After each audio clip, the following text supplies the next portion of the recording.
Between July and September, historically, gold has had some nice summertime moves higher. So I'm not bearish, right? But it's a little bit of a crapshoot right now. But after September, gold and silver almost always put a top in and begin to sell off for a bit. Now, it won't be like that this year. There will be announcements regarding the use of gold and likely silver in a Brics trading platform, Enbridge. These things are not changing. Watch for gold and silver to drop from a lack of activity right now, and a sense the Fed may not ease pre-election. But reality comes in October and November this year. It will not be repealed. That continues in premium. Gold staged a notable rally on Thursday, pushing into the $2,320 range as long-term global factors continue to support the precious metals recovery. This upward movement comes despite recent pressure stemming from Federal Reserve officials' consistent messaging about the need for further progress in curbing inflation before considering interest rate cuts. VinceLanci, a veteran market trader and commodities analyst, offers valuable insights into the current gold market dynamics. While gold typically experiences upward momentum between July and September, followed by a sell-off, Lanci suggests that this year's pattern may deviate due to persistent buying pressure. One significant factor influencing gold's trajectory is the Brics Alliance's ambition to launch a new gold-backed currency. This initiative, aimed at countering the US dollar's dominance, could usher in a new financial era and become a cornerstone for further economic developments. Lanci emphasizes that the upcoming US election and Brics summit could substantially impact precious metals markets, mainly if announcements about using gold and silver in a new trading platform are made. The global economic landscape continues to present mixed signals. Recent data showed new home sales in the US falling 11.3% in May, marking the steepest monthly decline since September 2022 and the lowest level since November. However, Lanci notes that this economic data has yet to significantly sway market sentiment, with investors more focused on upcoming personal consumption expenditures data. Lanci considers silver riskier than gold in the broader precious metals market, though he observes evidence of strategic buying in both metals. Join us as we delve into VinceLanci's insights. To stay updated with our latest uploads, subscribe to our channel and activate notifications. Thank you. Gold seasonality returns. All right, so this is a market comment. Gold's a little bit tired right now. Israel, right? They might start a border war in the north. Ethiopia, riots. Africa. I'm sorry, that is Africa. Japan, financial problems. Bolivia, coup. New instability and no reaction. Now, you could say that gold's having a reaction today, but I still see it as a bounce in a range. All right. So after mid-year, and here's some context for you. After mid-year, between July and September, historically, gold has had some nice summertime moves higher. So I'm not bearish, right? But it's a little bit of a crapshoot right now. But after September, gold and silver almost always put a top in and begin to sell off for a bit. Now, it won't be like that this year. There's an overlay that's involved in that. The buying is still in this market, but the urgency, for whatever reason, is a little muted now. It's quite possible the correlations will return and lull people into a sleep that everything is okay, when it clearly is not. There will be an election in November, and it will most likely be contested and not over until the new year. It's my opinion. The Brics Summit will occur before that in October, and there will be announcements regarding the use of gold and likely silver in a Brics trading platform, Enbridge. These things are not changing. Watch for gold and silver to drop from a lack of activity right now, and a sense the Fed may not ease pre-election. But reality comes in October and November this year. It will not be repealed. That continues in premium. Yesterday was new home sales in May, and they were extremely weak. Again, giving an impetus for the Fed to possibly ease, but the markets didn't really see it that way. So I think the markets are kind of focused on tomorrow's PCE. And that's it. There's nothing really crazy to talk about. I mean, there's a lot of crazy things going on, but there's nothing that's really affecting the markets a lot. I mean, gold's up 17. That's really good. And it acted very well at that area. Silver is actually the riskier market right now. I'll show you what I mean. This says here, I'll go to the daily first, sorry. This had been an area that we identified similar to, but not the same as the gold area. The buying comes in here every time the gold buying comes in. And it had breached that area.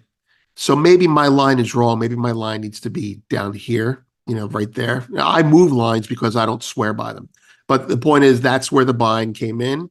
And now that buying that used to be up here is down here. So someone is clearly averaging in to buy silver as they are averaging in to buy gold. That's very encouraging, and it makes me not bearish, even though in markets like this, I kind of get a little bearish. In the ever-fluctuating world of precious metals and foreign exchange, gold and silver have shown signs of recovery despite remaining lower on the week. This price action mirrors the movement seen in major currency pairs, with the US dollar continuing its upward trend in recent weeks. The strength of the greenback has been a key factor in the struggles faced by dollar-denominated commodities like gold and silver. VinceLanci shares insights from JP Morgan's latest analysis. JP Morgan remains bullish on gold and silver, seeing the current consolidation as a buying opportunity. They project gold to reach $2,600 per ounce and silver to $34 per ounce by 2025. Meanwhile, currency markets are experiencing their share of drama, particularly in Asia. During Tokyo trading, the Japanese yen faced significant pressure, depreciating as much as 0.3% to 161.27 per dollar, before slightly recovering to 160.93. This weakening comes as traders anticipate data on the Federal Reserve's preferred inflation gauge and digest the implications of the first U.S. presidential debate. Lanci offers a sobering perspective on the yen's trajectory, suggesting that the currency will likely continue downward until market forces intervene. However, he notes that the pace of this decline remains uncertain, highlighting the complex interplay of factors influencing currency markets. Let's get back to the interview. JP Morgan on commodities. So now JP Morgan puts out a monthly report, the JP Morgan View. It's their cross asset. There's a lot of well-written content in there, mostly equities and macro, but they give the most recent time check. Where are we in every asset class? And they do that as well in commodities as well. So let's take a look at what they have. I pulled out the commodity section. We believe the recent pullback in commodities is just that, a pullback, and we continue to see a 10% appreciation in the broader BCom commodities index by year-end, Bloomberg commodities. Given the latest sell-off, agricultural commodities like sugar and wheat move to the top of our preferred longs. So they rotate and rebalance every month. They take profits. They move things around a lot. Sugar and wheat move to the top of our list of preferred longs. I think I just said that, with a projected 30% and 25% return, respectively, by year end. We see Brent oil at $90 by September. We remain structurally bullish on gold and silver and see the ongoing consolidation as a buying opportunity with a target of $2,600 per ounce by 2025 and $34 an ounce by 2025. Now, they don't mention in this report if there are any expectations of price spikes to the upside, but every other bank has done that.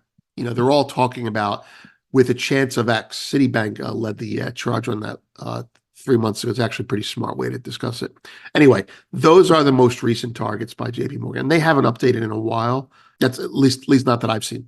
The current levels in copper present a good re-entry point towards our 11,500 target by Q3 2025 after rallying around 12%. U.S. Henry Hub natural gas moves from the number one buy to bottom of the list for now. So you see how they're rotating out. They're like, let's buy the wheat now. Let's sell the natural gas. And that's certainly a good way to look at things if you're managing a big structural market portfolio. Okay, moving to the yen. Overnight, look, the yen has been weak, and I just wanted to touch on that. The yen has been weak despite measures to strengthen it. And, you know, it's just no bueno. Governments will intervene to stop something, but they never can. They can only slow its speed. So the yen is going to keep going down until it's done going down. How fast it goes down, we don't know. All right, so here's a little bit of a yen update from Deutsche Bank. Overnight in Asia, the main story has been the weakness in the Japanese yen, which closed beneath the 160 mark yesterday at 160.81 per US dollar. Higher numbers mean weaker yen. That's how it works. That is the weakest closing level since 1986 and means it's now weaker than its levels earlier in the year that saw the authorities intervene. 1986, that's pretty significant. I mean, wow. Given the complex interplay between gold prices, the potential launch of a Brics gold-backed currency, and the upcoming U.S. election, How might retail investors best position themselves to navigate these uncertain waters in the precious metals market over the next 6 to 12 months? Share your perspective in the comment section. If the video resonates with you, join our community by subscribing to our channel and enabling notifications with the bell icon. Thank you for being a part of our community.